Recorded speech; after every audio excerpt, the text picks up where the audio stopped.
What do you make of the probe, and how would you describe the transfer of probe from Kolkata police to the CBI? What does it tell you?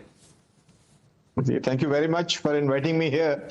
All my three learned colleagues have expressed their opinions.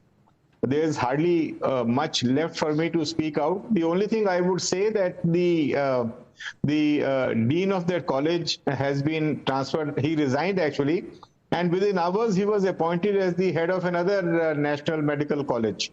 So that speaks a lot about his political affiliations and what was tried to be hidden in that in respect of this incident. I am of the opinion that Calcutta police has not come out with glory on this particular case. Certain actions were taken by them, but I think transfer of the case to the CBI would generally send out a very positive message that a fair probe will now take place. Though some of the evidence would have been lost in terms of whatever damage has taken place to that property, whatever damage has taken place to the crime scene.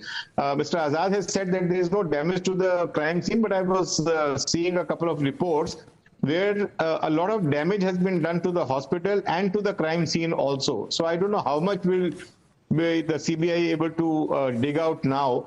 But I'm sure that with whatever technical tools are available with the agency, now they will be in a position to at least reconstruct the case, see how many people were involved. This guy alone cannot do this kind of a damage to this victim the way it has been done. She has been very badly injured. She has been injured all over her body. This was not possible for one person of the kind of person I saw in the video.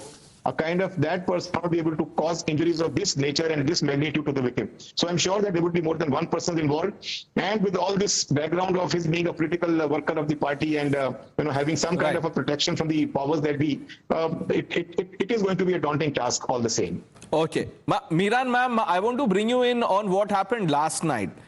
The Reclaim the Night protest was a pre-scheduled protest. There were enough announcements on social media and otherwise that there will be a night vigil. Why didn't the police take enough precautionary measures? Because the pictures of the mob rampage in the hospital tells you that the police was caught unaware completely. Yes. From whatever I have seen, on TV, on various videos, police was definitely not prepared for this sudden attack on the protesters and the ransacking of the hospital.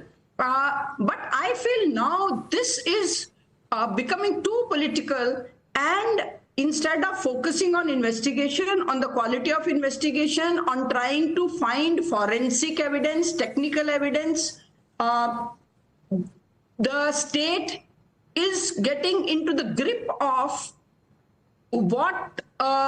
which party is in power, how we can bring it down, how we can take advantage of this. And I also feel the happenings in Bangladesh is also encouraging the miscreants, the fellows who are used to creating problem, and therefore very strong need for Kolkata police to be on full alert and to be responding immediately. Right. Last night, I definitely feel they were taken by surprise. Ma'am, not just surprise. You know, the reason I asked you that question is because what happened after last night, the police commissioner, Mr. Vineet Goyal, comes out. And after the series of dereliction that we discussed, he says what happened here is because of the wrong media campaign, which has been a malicious media campaign. Now, I mean, to my mind, it is bizarre. How can the police be blaming the media for what essentially is a failure on their part? No, I don't think it's bizarre. Yes, I also hold irresponsible media coverage as one of the reasons and causes. No, ma'am, but are you saying reporting on a crime will encourage mob to go and vandalize the hospital? And the police will allow that to happen? If you look at the footage closely, the policemen are mute spectators, not doing anything, as if, you know, it's a free pass to the mob. Police वालों का, see, today the position is कुछ किया तो भी हमारे पीछे लगेंगे और नहीं किया तो भी. So a constable on the street is not sure whether taking action would be backed by the powers. Ma'am, I understand that. You have literally made us powerless.